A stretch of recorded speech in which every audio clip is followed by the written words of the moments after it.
We will go back to 2 Samuel and chapter 1. 2 Samuel chapter 1. We considered verses 1 to 16. Two or three thoughts that I couldn't complete last week. I just closed it because we shot over 5 minutes. So maybe I'll start from there. Will you come with me to 2 Samuel chapter 1 and verse 12. Just a few thoughts, life lessons that we can just pick up from these couple of verses from there, and then we go to the new portion that we will read today. 2 Samuel chapter 1 verse 12. And they mourned and wept and fasted until even for Saul and for Jonathan his son, and for the people of the Lord and for the house of Israel, because they were fallen by the sword. I mentioned last week the way the people of God was addressed and understood by this Amalekite man was very, very different from the way David addressed them and David understand them. The Amalekite man, we read in verse 4, he addressed them as people. In Hindi, we call janta. I mean, it's the janta. It's just people. It doesn't mean anything. As Bombay, we talk about people all around. I mean, it doesn't have so much of value. I mean, I think cows have more value. So it's the janta. It's the people. But when David looks at it, it's not just people. He looks at it and he makes two statements, which I noted last week. The people of the Lord, for the house of Israel. First of all, they are people of the Lord. They're not my people. They are God's people. Get that right. It's God's people. When we deal with people in the church, it's God's people. Remember that. That's the first address. And then for the house of Israel, they connect with me. It's a house. There is one-to-one relationship. And what is he doing? He is mourning for them. He is weeping for them. He is fasting. He couldn't bear what has happened to them. Their failure, their death, their defeat weighed on his heart. And he is weeping over the people of the Lord, the house of Israel. What the Lord is asking me and you this evening, how much do you mourn? How much it affects you when you see the failure, the shortcoming, the walking away of Lord's children. Does it affect you? Often we are so self-centered, aren't we? If there is a flood in Bombay side and I'm traveling somewhere and I see a news, there is a flood. What's my first thing? I call up my wife. Is Trifina back home? Is Nathan back home? If they are okay, all right, that's fine. Happy. What about others? That's natural, isn't it? That's our nature. We are so self-centered. If me and my family are okay, that's fine. But for a man after God's own heart, the people of the Lord matters. Their weakness matters. Their failures matters. Their walking away from the Lord matters. Will it touch your heart and my heart? Will tears roll out in our hearts, seeing them? Whose son, whose daughter, whose brother, whose wife, whose husband, doesn't matter. Is that a person of the Lord's family? How do I react to that? The Lord has been speaking to me on that, and I felt we as a church, as individuals, may we have that heart of God. When we say he's a man after God's own heart, it's not for nothing. That is, something of God's heart is in this man that you can see in every inch. He mourned and wept and fasted for the failures of God's people, the house of Israel. The second thing that I wanted to point out in chapter 1 verse 13. Chapter 1 verse 13. That's an interesting thing. David said unto the young man that told him, whence art thou? And he answered, I am the son of a stranger and am an Amalekite. Pardon me for reading from KJV. I'm used to reading from KJV. So your Bible will have, if you're using another version, it'll be more easy. Well, David this time asking is not out of curiosity. First time he asked, who are you? That's sort of curiosity. Where are you coming from? But now that's not the question. Now he heard the story and he's shocked.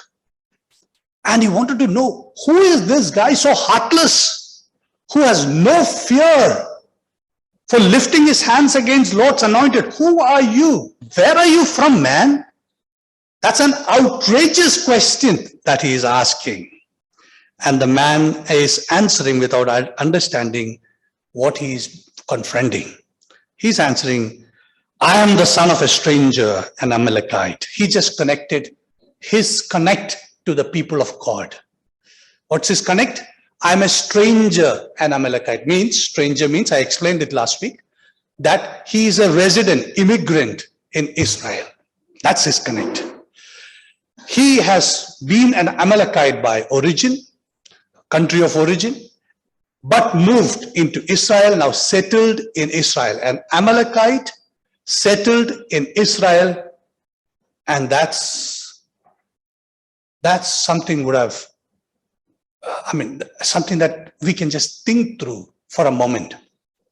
Amalekites were the people God said that you should wipe off their memory from the earth. And that he said to this king about whom we are reading. Come with me to Deuteronomy. Deuteronomy chapter 25, verses 17 to 19. Deuteronomy chapter 25, verse 17 to 19. Remember what Amalek did unto thee by the way when ye were come forth out of Egypt. I'm reading from Deuteronomy chapter 25, verse 17. The second line.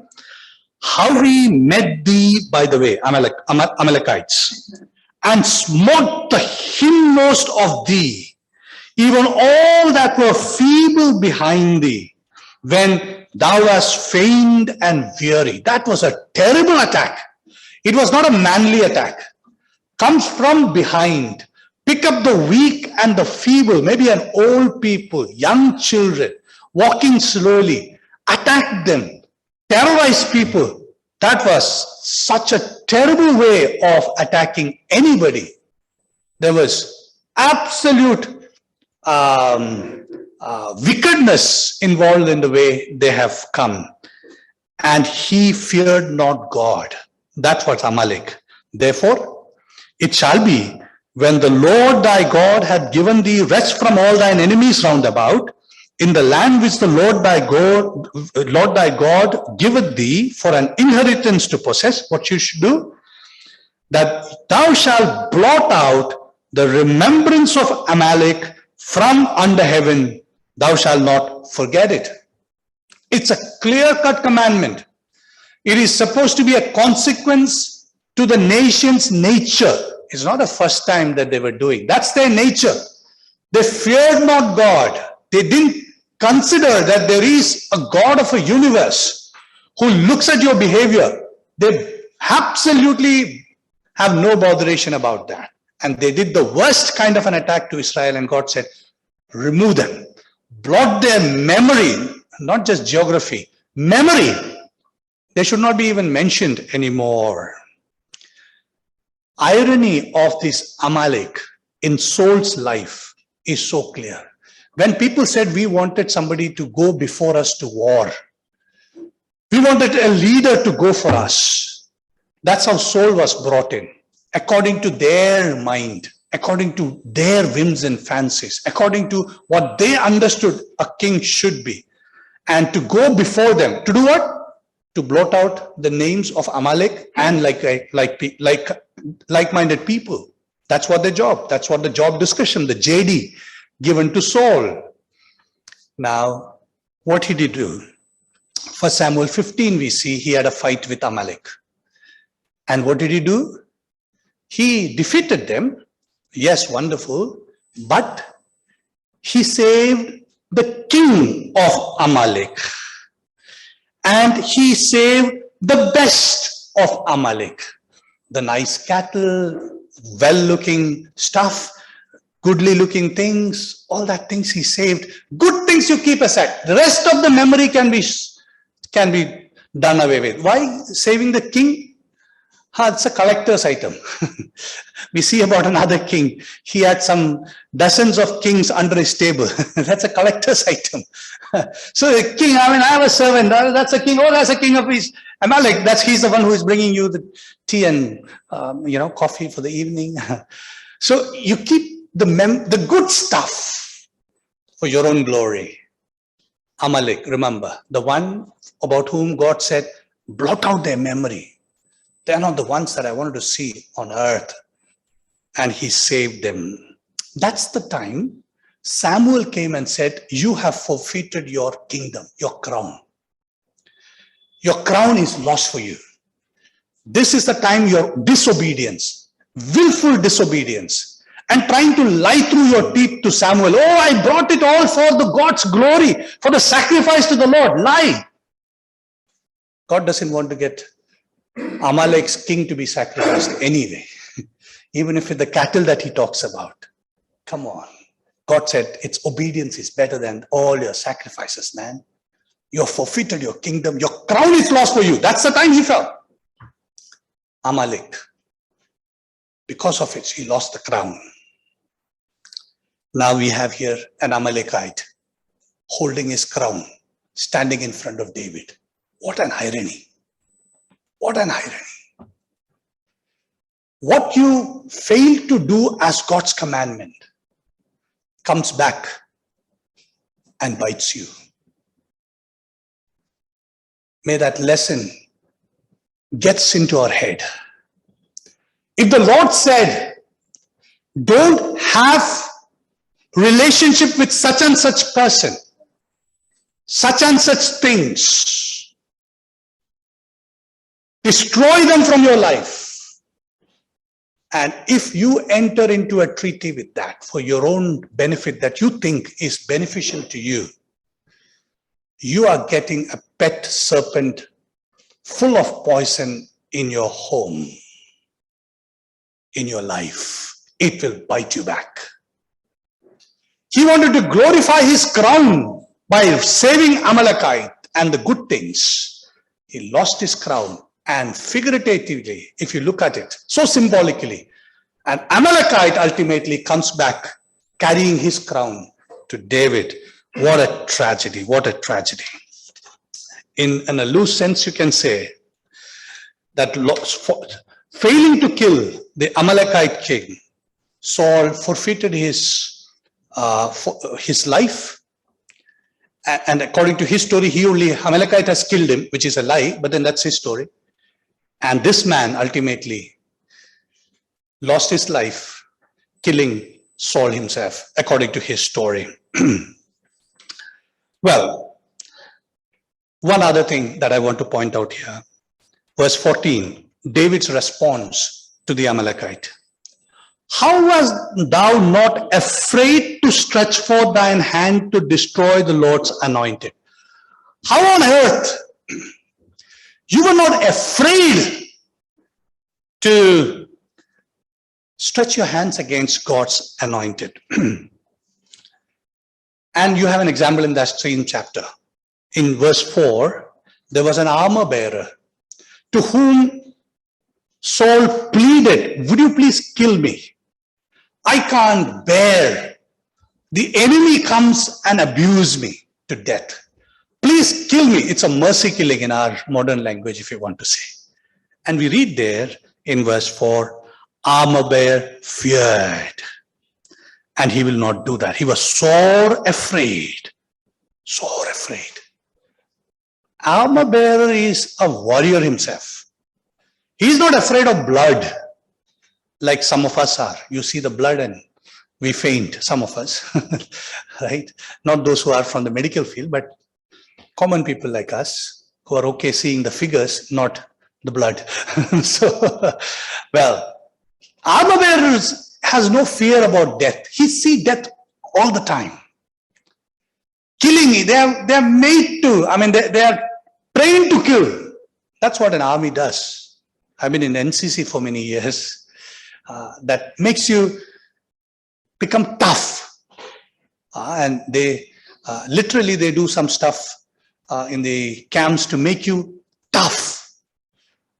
That's how an army is. That's how you are wired to be in the battlefield. And he's not afraid to kill. But why he was afraid? And that to a wounded man, and that to pleading to him. Why?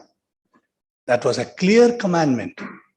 You can't stretch your hands against Lord's anointed. How dare you? I can't. Even if it is a fate that my beloved king is going to be abused and caught by the Philistines, I can't, because how I can stretch my hands against this Lord's anointed?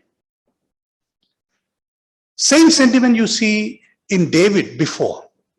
Saul came to kill him, and they got a great opportunity, twice, great opportunity to kill. And Abishai was saying, now leave it to me, David. I know that your soul is very nice. You're according to God's own heart and all those stuff. But you know what? You just turn to that side. I will just use once. I will not, second time I will not stab him. Just one. I know where to stab. And I will not miss it. There is no second chance. Leave it to me, Abishai. In our language, David said, mind your business, touch him not. Why? He is Lord's anointed. And in that background, David is asking this man, how dare you touch this man? How dare you? Aren't you afraid? You say that you're a settled person in Israel. You say that you have taken Jewish religion on yourself. You say you are a converted person and you are part of the house of the Lord. That's what you're saying. You're saying that you're part of the people of God. How dare you stretch your hands against Lord's anointed? This evening, the Lord is asking that same question to me and you. How dare we talk ill about God's people? How casually we do it. When we come together, is it not sometimes a kind of entertainment? Talking about somebody else, evil of somebody else, failure of somebody else. I've heard it many a times. Oh, how sad. I have done that many a times. The Lord is convicting. How dare you? Do you fear God? Do you know this is Lord's people? How dare you? The Lord is telling, even if you offend this little one, little, small, not the big one, little one, it's better for you to have a necklace of big stone and get suicide yourself in the depth of the sea. That's better. Which means it's worst to do what you're doing, man. May we get that lesson. May I get that lesson very clearly. May we stop for good. Understand the seriousness of stretching our hands, our mouth, our action, our intentions against Lord's people.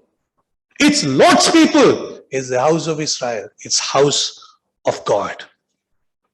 One more life lesson from that portion, and then we will go to today's portion. This man was saying a pack of lies. I told you that. We can compare his story with chapter 31, the previous chapter of, last chapter of 2 Samuel, and you get to know that this is a pack of lies. The reason for lying also I explained to you, because he couldn't say that he is not fighting for Israel. If he was fighting against Israel there in Gilboa, he would have been running away along with Israel, because Philistines were chasing Israel. So he couldn't say that I was fighting there. Then he would have been a dead body along with Saul. Philistines were not standing there. That means Philistines are already chasing live Israelites to kill them. And they were going. They will come back to strip the dead bodies and take every valuable things from them the next day. We read that. In between these two times, he is there to make profit out of it. And that's what he was doing. So he was having his double life, which I explained last week. But I want to focus on one other aspect here of him. A lying tongue. Lying lips. Often we take this very lightly. Lie is not a big deal, isn't it? Come on, lying, is that a very serious one? And we have many shades of lies, isn't it? Some of them we consider to be very big lies, and some of them we consider to be okay lies. We have white lies, we have half lies, we have half truths, which is not a lie. It's a half truth. Half truth is half lie also, right? The other way around. We think that these are all okay kind of stuff. I mean, I just want to escape from that particular situation, and I just said something just to escape that situation. Or maybe for a larger good. Maybe because we are getting this from our culture.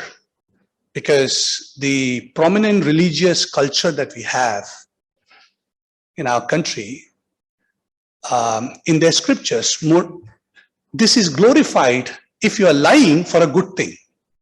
That's a philosophy. You're lying for a good thing, it's okay. It's okay. That's a philosophy. And we perhaps, I mean, I'm guessing because I've not lived anywhere else, so I don't know how is the culture works in the other places. But we find it easy to satisfy our conscience. And we feel good. It's okay. I did for a good thing. I'll not do it tomorrow, but right now I need to escape and I want to avoid any conflict. So I did it. Maybe one last time. And we get over, just a lie, Lord. Nothing more than that. Forgive me, Lord. That's okay. Satisfy.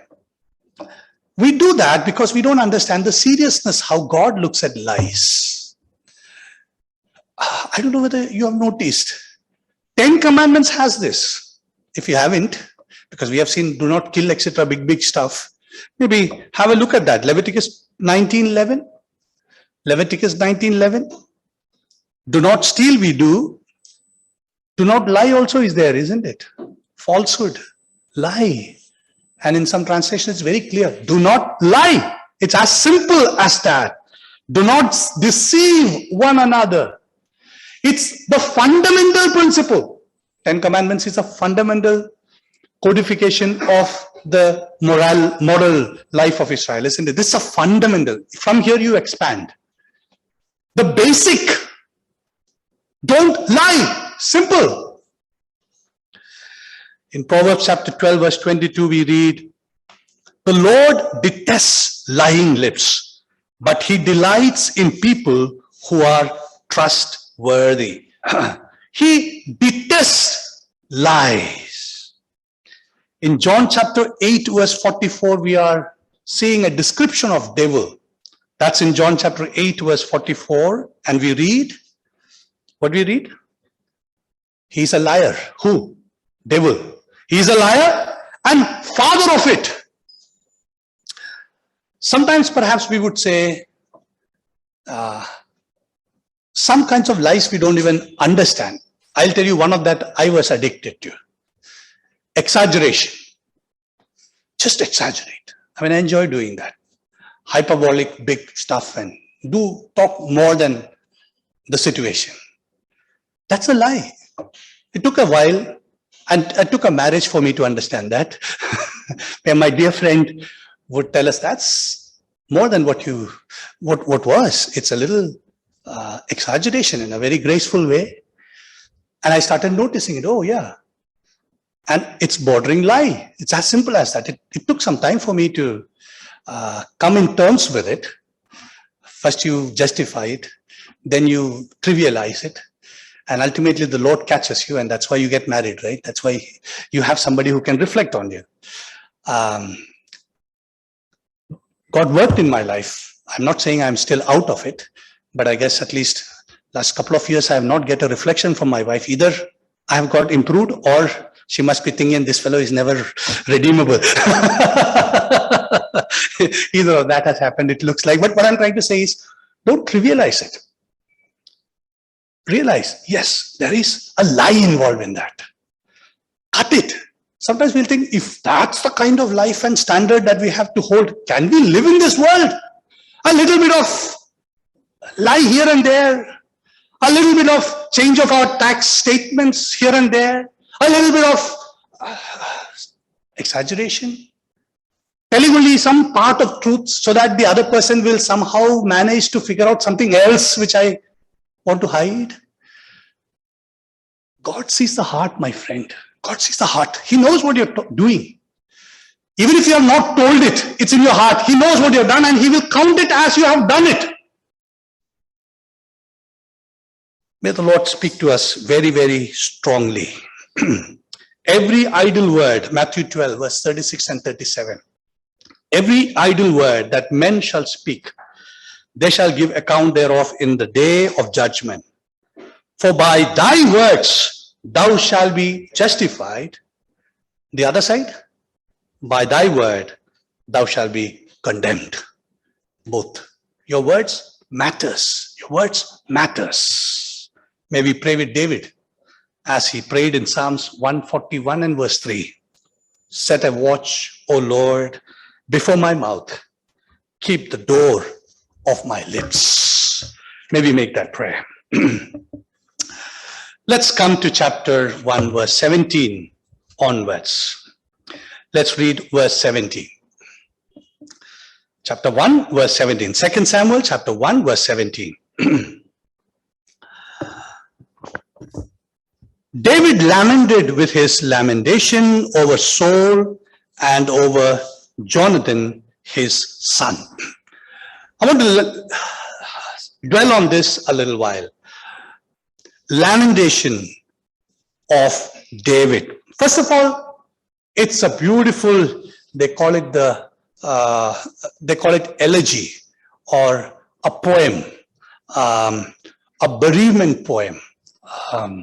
Elegy is not a word that we normally used. That's the word that's been used by many writers. A technical expression of bereavement composed as a poem. We see this in our times as well. In our songbook, we have a beautiful song, the story of which I think Stephen has mentioned once in the assembly or multiple times by people. H.G. Spafford. He was a very successful attorney in 1871. Suddenly he had a fire in his business side and he lost a lot of money. And that's the time his only son, 4-year-old son, died of scarlet fever. And he was going through a very tough patch, a very dear man of God. So he has 4 daughters also and a wife, and he set them sailing to England so that there will be a little vacation out of all these troubles that he was going through. And since he had some business work to be done, he said, you go first and I will follow you. And while they were traveling, that ship was involved in a terrible collision and it sunk. Almost 200 people died in that shipwreck. All the 4 daughters of Spafford died. His wife escaped and she reached to England and she sent a telegram because there is no phones, etc. in those days. It was a telegram. She sent this one line, saved alone, what shall I do? And then the news came to him and he immediately set sail to England to be with his wife, who is distraughted completely. And on the way, the captain of the ship knew Spafford. And at the place where that shipwreck happened, when it reached, he called Spafford and said, this is the area where your daughter's drowned to death. This is where the place has happened. And he stood there weeping and he made this song. When peace like a river attendeth my way, when sorrows like sea billows roll, whatever my lot, thou hast taught me to say, it is well with my soul. That's what the expression of David here just gave a parallel so that we can understand what was going on and how this poem means to be. It's a heartfelt elegy, a heartfelt poem, written so skillfully. In sorrow, generally we find difficult to get words. That's where the skillfulness of David, that which God has blessed him with, that comes up. Writing an elegy for one person is difficult. Writing an elegy for 2 people at the same time is even difficult. Writing an elegy for 2 people which are very, very different in terms of relationship to the writer is even more harder. You can see the beauty of skillfulness in this elegy. Secondly, you can see the forgiveness reflected in this lamentation. Not only skillfulness, it's also forgiveness you see in this.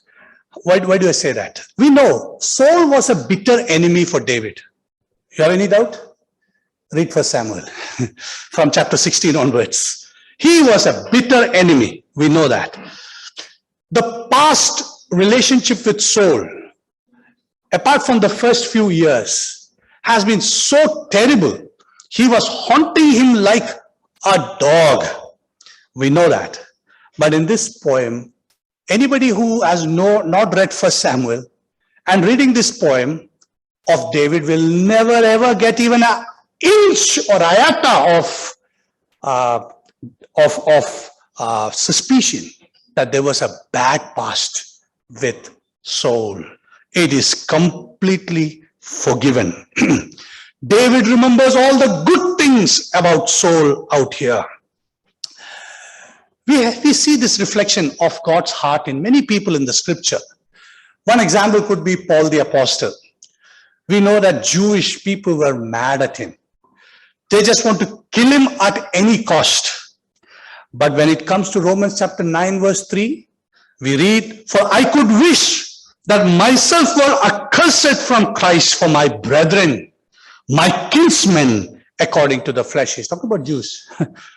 Come on, Paul. They are the ones who wanted to kill you. How many times? How many beatings you got because of them? How many times you were about to, take drag to the courts? How many times they abused you? How many times they were behind you? But my brethren, my kinsmen, what a heart of forgiveness. So much so that I am willing to go to hell for these guys if they can be saved. What are you talking? The greatest possession that I have, that's Paul is saying, because the rest of what he has, he considered to be dung. So what he has is the greatest possession of eternity, the glorious hope. And he's saying, I'm willing to forfeit that for these people. Paul, do you mean it? Yes. Forgiveness at its best. This is, we see in the reflection in Jesus Christ's life as well. Paul got it from the Lord, isn't it? We see Jews again were dead against Jesus. He was not able to enter into some parts of the country because of the animosity of these people. He has to walk away from the midst of people before being stoned with stones. He was accused with so many things. He's a wine bibber. He all sorts of things against him. The Son of Man, who is he was holy, Son of God. But when it comes to Matthew chapter 23, verse 37, we read his prayer, "O Jerusalem, Jerusalem, thou that killest the prophets and stonest them which are sent unto thee, how often would I have gathered thy children together, even as a hen gathers her chicken under her wings, and you would not." What a heart of a mother. A hen for her children, crying out, "How much I wish you come under the wings of mine. I am standing here, but you would not." What a heart of Jesus. Isn't it what is reflected in Paul? Is not this the same heart of God Almighty, which is reflected in the express image of his Son? You have that God's heart in Hebrews chapter 8, verse 12. "For I will be merciful to their unrighteousness." Hebrews chapter 8, verse 12. "And their sins and their iniquities will I remember no more." Not only that I forgive, I also forget. How many times we say to people or about people, "That's fine, I forgive you, but I will never forget what you've done to me." Each time you see that person, it comes out. I can't forget what he has done, she has done to me, what she spoke to me, what he spoke to me. We brood over it. God's heart, I will forgive and I will forget. God's children's heart, we will forgive.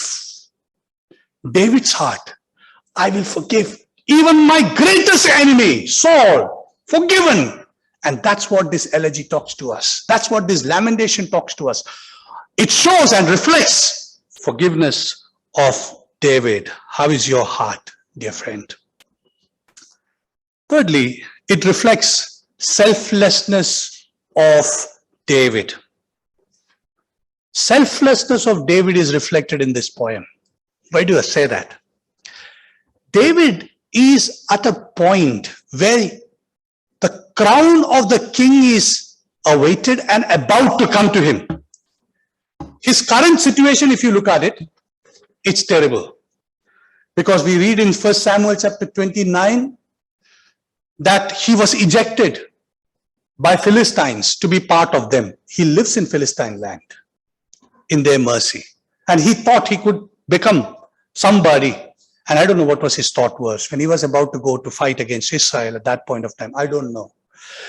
But he thought something can happen through all that, but he's ejected. The one under whose wing he was, one of the Philistine lords, said him, please get back home next day morning. Before the sunrise, you get out. He was very specific about the time also. Before the sunrise, you get out.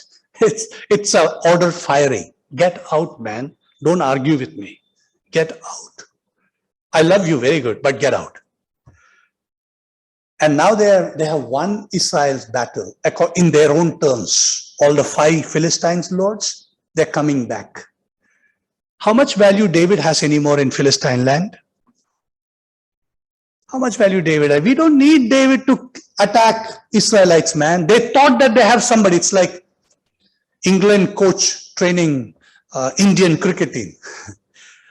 By that, what we are trying to do, everything England play and each player's strengths, weaknesses gets passed on to the Indian team so that they can win over England or any country for that matter. That's how it works, isn't it? And that's what David was in Philistine land. He was the subject matter expert in Philistine land, but he's fired. He's no more required. Without him, we had a massive victory. David's position was in a very, very bad shape.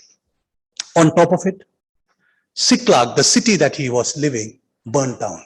Nothing is there. He's sitting in the ruins. Is he supposed to build this up? What is the future? God has anointed him as a king of Israel. What am I doing here? He knows that he backslidden and came to Philistine land. He knows it very well. We have discussed that earlier. He didn't ask the Lord to come to Philistine. Before that and after that, he kept asking the Lord. Only to that point, he has not asked. His relationship with the Lord was strained. Not a single psalm he's written during that period that he was away in Philistine land in Siklag. He was in a bad shape. Come to a point where his own people was about to kill him. But God in his mercy, forgiven and forgotten what he did. Saved him, brought him back. That's the time somebody is coming and saying, hey man, look, here is the kingdom. I am an anointed man with the kingdom. And here is coming the kingdom without me asking. Somebody is coming. That kingdom is with me. His armlet and his crown is coming. Party time? Come on, let's call for a party. No, mourning time. His generous heart pours out a flood of that noblest tears and words. Any man in Israel cares for soul. That's his selflessness. He's not thinking about his own benefit at this point. He's thinking about how the mighty have perished. That's his thoughts. So much of selflessness. He is out of the picture.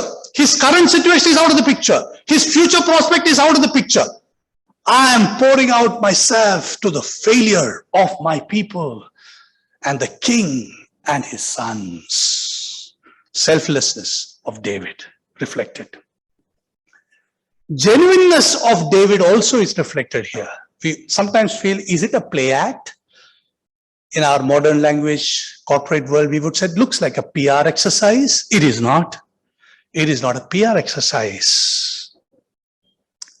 Heard a story of a man who lived a very deplorable life, never looked after his wife and little child. He died, and the preacher gave a very, very flowery insincere description about this man in the casket, how great he was, how great a father he was, how great a husband he was, etc. 5 minutes into it, his wife leaned over to the little child and said, "Son, would you just go and check whether that's your father lying there?"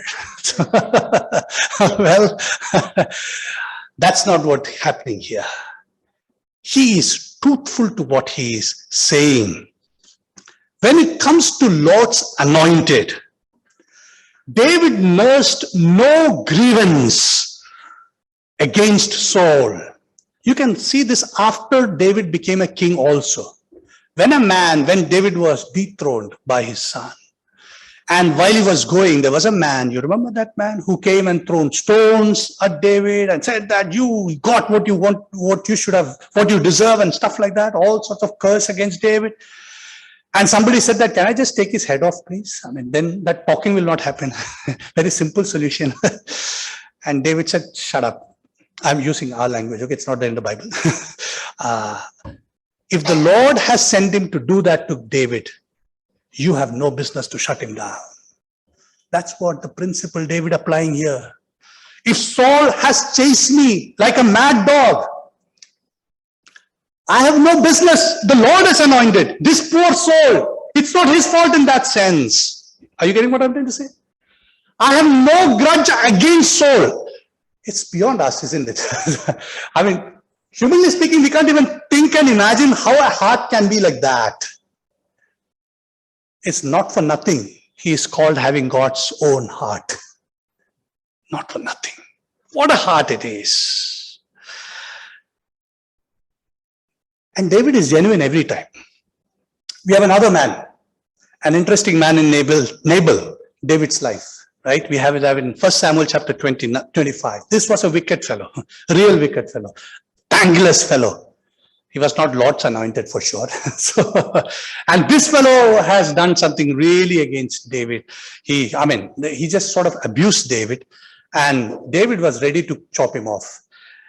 But somehow his wife came and convinced David, "Don't do that foolishness, don't do that, don't shed the blood, that's not good for you, that you'll be guilty," and all this stuff, because what you're going to do is not commensurate to what the evil that he did.